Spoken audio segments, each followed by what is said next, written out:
Hello, guys. Welcome to another episode of the Commerce Lab by Ecomcy, the place where every related to Amazon private label and e-commerce. My name is Vincenzo Toscano, founder and CEO of Ecomcy, and today we're bringing another special guest. His name is Vadim Soin, and he's the founder and CEO of PPC Jumpstart, where they specialize on everything that has to do with advertising around Amazon.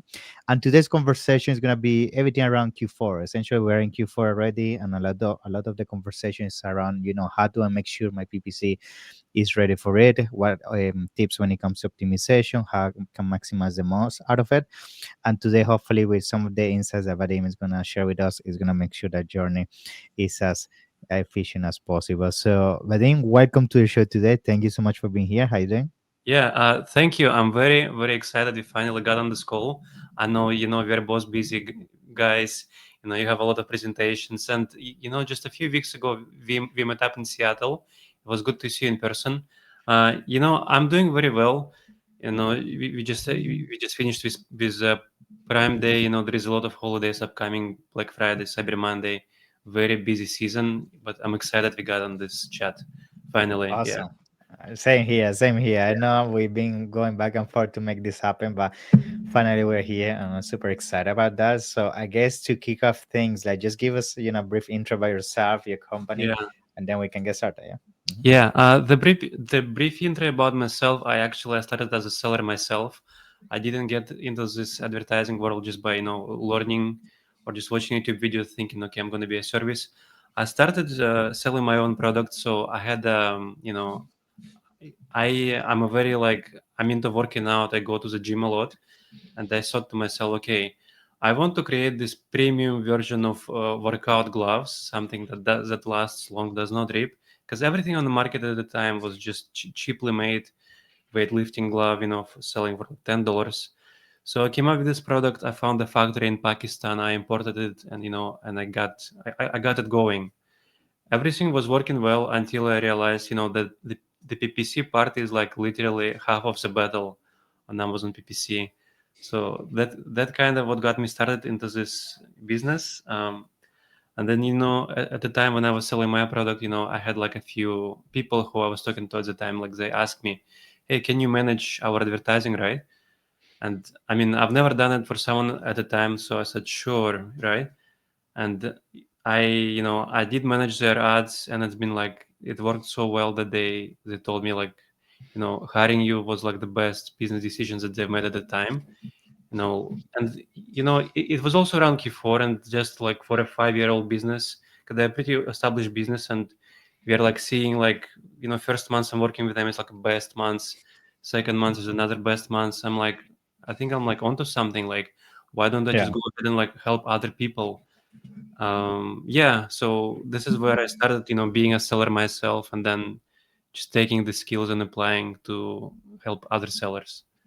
Awesome, love it. Yeah, I think, I mean, especially even myself, like, when you come from a seller background, I think the beauty of that as well is that you understand the struggle of being a seller and you can also understand the perspective of being a client. So that's Yeah. definitely something that if you know how to reverse engineer and put that from the perspective of added Mhm. value as a consultant and a Yeah. service, that people definitely can see the value in that as well, Yeah.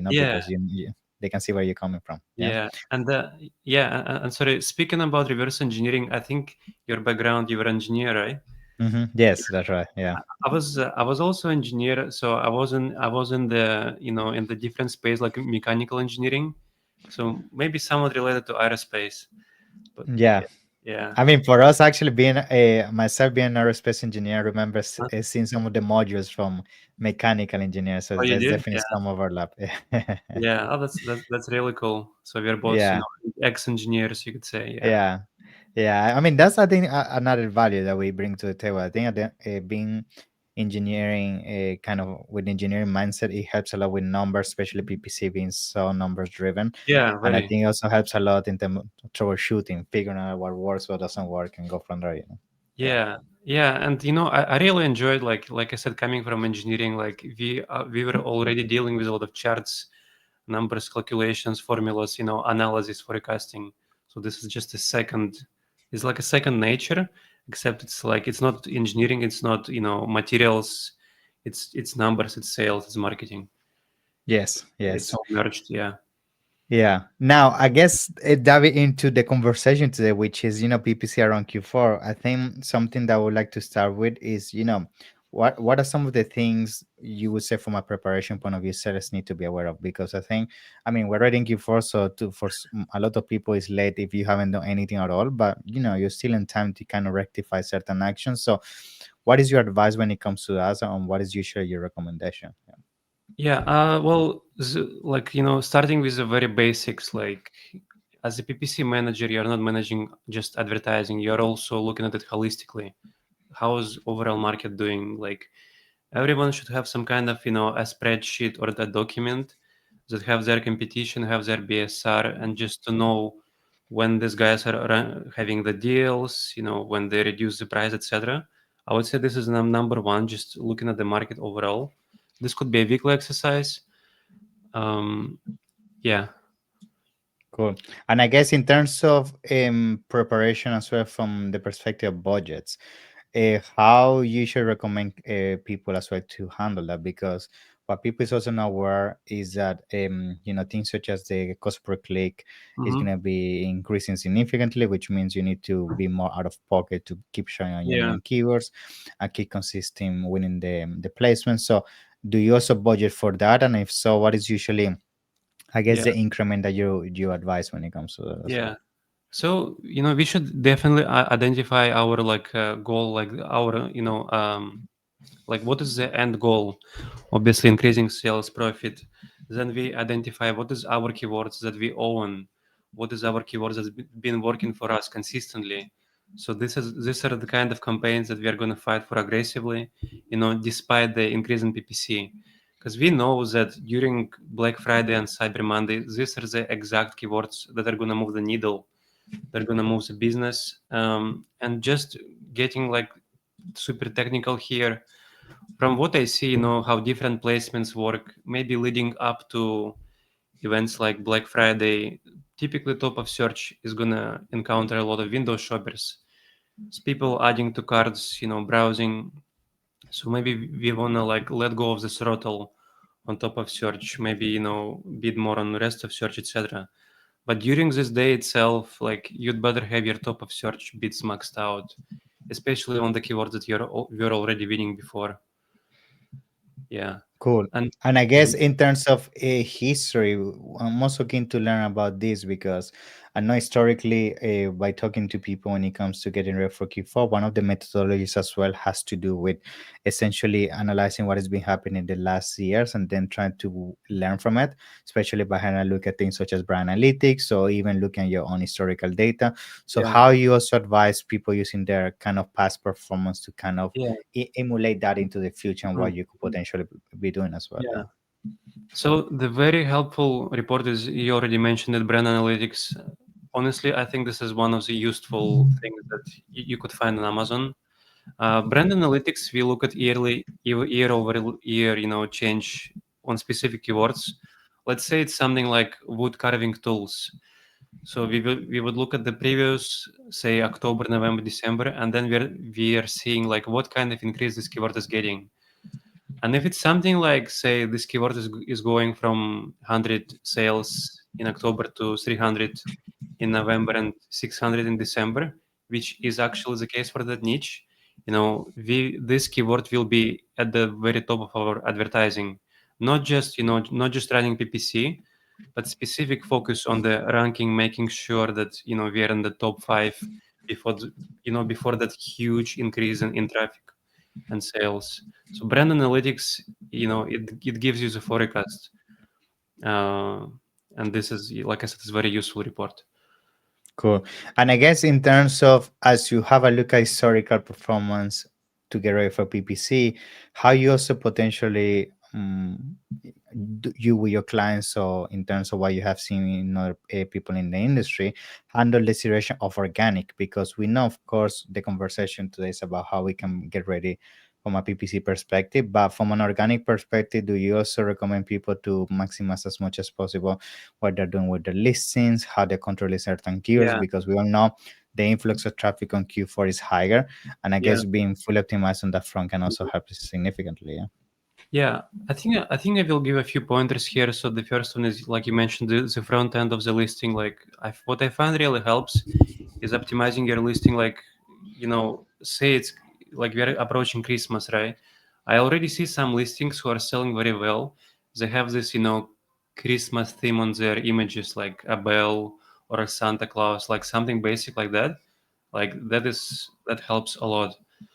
And like, okay, and let's say we speak specifically about PPC. What I also find helps is like, do you run any like, you know, hourly or day parting on the accounts you manage? Yeah, So so we do. I mean, just as a feedback, that's something that we do, and I'm keen to hear your thoughts. yeah. Like, I think that can be game changer, especially if your budget is limited, Mhm. right? Like, that can significantly impact performance. Yeah. Yeah, yeah. So the most common way of day parting is just day parting things at night, where we run reduced advertising. But during the holidays itself, I find for accounts that usually work very well, we just reduce the day parting hours. So say we're advertising from 8 a.m. to 6 p.m. during say Black Friday, it's literally going to be whole day, something like that. We reduce the day parting, and that also works other way around. Right after Black Friday or Cyber Monday, we are entering that slump again, where everything goes down temporarily. This is a good time to have more day parting. Say we're only running ads for like 6 hours a day, and this is just like another lever you can pull besides budgets. Yeah. Cool. And I guess on this strategy, when it comes to leveraging, of course, seasonality keywords and all of that. Out of curiosity, do you also take in consideration, for example, on the mix, especially because now we can get the data, uh, Amazon Marketing Cloud? Because now with Amazon Marketing Cloud, you could potentially also historically look at, what has happened last year, or have some audiences that you could repurpose for Q4. Like, what are your thoughts with Amazon Marketing Cloud being embedded on this methodology as well? I'm still very much, testing Amazon Market Cloud and at a small scale. Like I have a few audiences set up, like basic things like added to cart but didn't purchase. So I cannot speak too much on that point yet. And have you already using it like in full force for your accounts?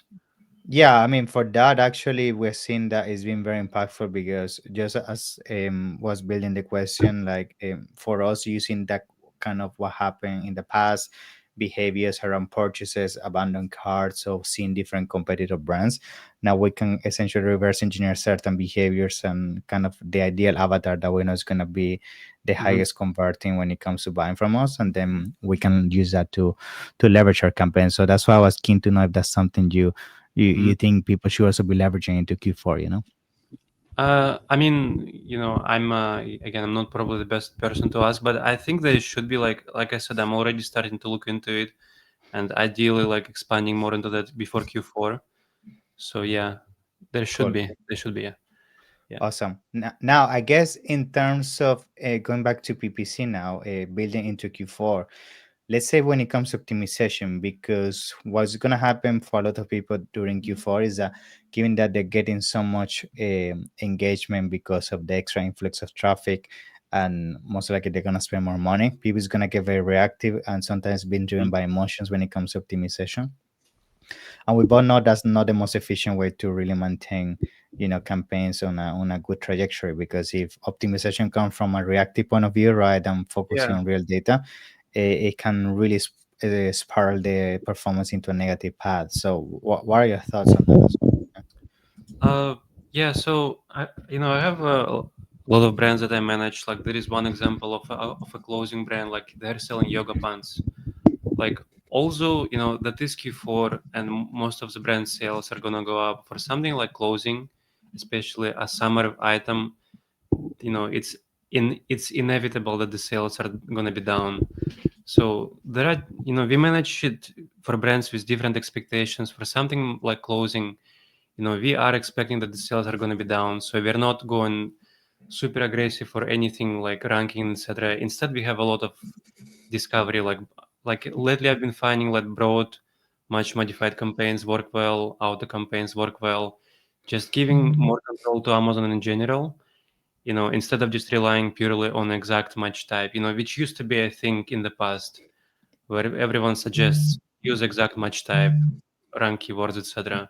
Is it something that you find as well that Yeah, I work? mean, for us, to be honest, exact match keeps being the main source of essential outcome when it comes to impacting organic ranking. So that's always one that we're gonna advise It's always people to there. go for. Yeah, especially if you go top of the search where conversion tends to be higher, Yeah. and we both know by spiking conversion that can build a good history for you that ranks you organically more. So yeah, it Mhm. definitely has to be part of it. But I agree with you. Like I think people should be leveraging more also phrase and broad, because sometimes for the same keyword and sometimes with the same placement you could end up paying cheaper CPC just Yeah. because of what the targeting is happening from. I don't know if you have experienced the same as well. Mhm. Yeah, yeah, and there is, there is also like a common school of thought. Like people ask, should we be negating keywords that converted in broad? And since we moved them in exact match type, let's negate them in broad. My answer is always no, and there is a few reasons for that. Like you said, the first reason, you could always get it at a cheap request per click in broad. The second reason, there is already a good history. Why would you negate it? Like the chance that they're gonna compete is so slim because broad is pulling so many different search terms, right? Like say 50 different search terms, and the chance it's gonna compete is with exact, it's pretty slim. So yeah, my thought about negating is we never negate good keywords, no matter what kind of transitions we do, exact to phrase, exact to, I mean, broad to phrase, broad to exact, phrase to exact. We never negate good keywords. So sometimes even if let's say the queue is performing very well on broad and you move it to exact and then exact keeps start performing better than broad, will you still keep the broad open or you will eventually then negate that one? I'm still keeping it open because if it's working already well in broad, there is no reason to negate it. Like Okay. people say, okay, we need to give more traffic to exact match type campaign. Yeah. But sometimes it happens like this keyword working well in broad, and it's working better than exact. Like there is no explanation for that. It's like I think Amazon Ads is still a bit of a black box when it comes to match types, but I don't negate good keywords. Yeah, J- for us it's the same. Like for us, negation is strictly only if keywords that are underperforming keep showing up no matter what, even lowering that, bids and yeah. everything. Then negation is required because otherwise it depletes the budget. But yes, if performance is good, there is no need for negating. I agree. Yeah, and something useful I wanted to share on this podcast as well about negations. Like, do you know about the thing called n-gram analysis? Yeah. Mm-hmm. Yeah. Yeah, yeah. So But it would very be good if you can explain it maybe for people is yeah. not aware. Yeah, yeah, yeah. So n-gram analysis. Okay. So it's not a very like exciting task that you do, but all you're doing is you're grabbing your entire search term report list. You're putting it to a tool called ngram, and it's showing you how individual phrases work. Let's say you're selling, I don't know, golden spoon, and you have a lot of phrases that are search terms that has silver. And the ngram analysis will tell you, okay, for anything silver, you'll typically have 100% ACOS. And with using this kind of tool, you can quickly identify the phrases that result in, say, zero orders, high COS search terms, etc. And you can build this, like I call this like list, negative targeting list. Ideally, you have it for every individual product. This is like your list of phrases that you never want to show up for. You apply it to any of your older campaigns, any new campaigns, and if you manage advertising this way, that helps you a lot to remove irrelevant clicks and traffic.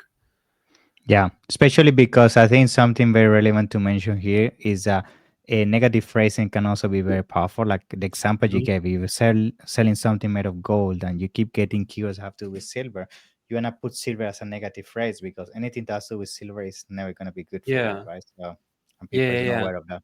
Hmm. Yeah, and also to take it even further, like you don't have to use ngram analysis. Just looking at what keywords your product indexes for. You just grab that list, you put it in, say, Helium 10 Frankenstein. You look at all of the individual phrases and you ask yourself, like, is it even relevant to my product? Yeah, So, and if you do this kind of pre-negations, I guarantee you the results are going to be better versus if you just had no negative list and just yeah, running out the campaign, just to search data or mine data. yeah. Yeah. Thank you, Vadim, for that. So I guess to start coming to a closure in terms of tips, like what would be your last tip that I guess or advice that you will say people should be aware of when it comes to entering Q4? Any last piece of wisdom, Yeah. tools, things that you're gonna share? Yeah. Yes, yes, I do. During Q4, like say Christmas, etc., like there is already access to Helium 10. We can look up search volume, etc. We can find these large keywords. But what Yeah. happens during Christmas is that there is so much traffic that there is going to be keywords that didn't even exist in the first place, like phrases or keywords. And to really get advantage of this, you don't just have exact match type campaign, working on this large search volume. Of course, it's going to be there, but what I really advise is you have a broad campaign targeting, like, say that's just one word related to your niche. Let's say you're snolling for something for sleep, so it's going to be sleep in a broad match type, and obviously you have good negations for that. And this campaign, you'll set it up a week before, I don't know, Black Friday, Christmas. Mhm. You know, it's going to be quiet. Nothing really going to happen. But when Black Friday hits, you'll see how it starts to pull all of these search terms that you didn't even know existed in the first place. So in Nice. this way, you can expand your reach, very like really far when that surge in traffic comes. Yeah. Cool. That's good. That's good advice. Thank you. I'm gonna Yeah. make sure that if people want to reach out as well, because I'm sure they want to have more questions about this or explore how people can work with you. Tell us more details about that and how people can find you as well. Yeah, so I'm very active on LinkedIn. People can find me on LinkedIn under my name, Vadim Soin. I'd be happy to get on a call, whether we work together or not. I'm always happy to get on calls with clients and just give them a few tips, how to take advantage of this upcoming surge in traffic and Q4. Yeah. Awesome. I appreciate that, Vadim. So I'm gonna make sure I put all the information below. As we Mhm. both know, we are just with the tips given today. We're only scratching the surface. So if you have more questions and everything, everybody watching and hearing, feel free to reach out. And other than that, Vadim, hopefully I see you soon at our upcoming events. And it's been a pleasure to Yeah. have you. Thank you so much I for enjoy, being here, I man. enjoyed this podcast. Thank you, Vincenzo. Yeah. Thank you, man. Appreciate it. Pleasure. Thank you. Yeah. Bye bye. Thank you. Bye.